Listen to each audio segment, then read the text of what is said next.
దేవునికి స్తోత్రములు. మీ అందరికీ నా వందనములు. ఈరోజు దేవుని వాగ్దానము, విశ్రాంతి దినములను ఆచరింపవలను.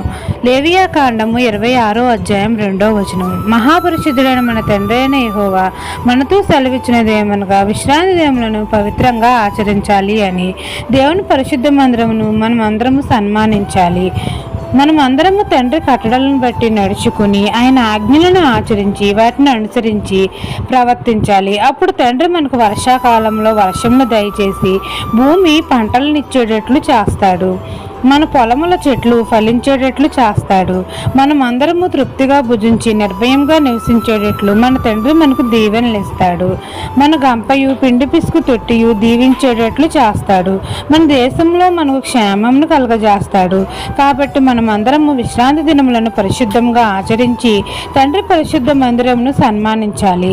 ఈ దిన వాగ్దానం మీ నా జీవితంలో నెరవేరాలని కోరుకుంటూ దేవుని సువార్త పరిచర్యలో మీ సహోదరి. ఆమెన్.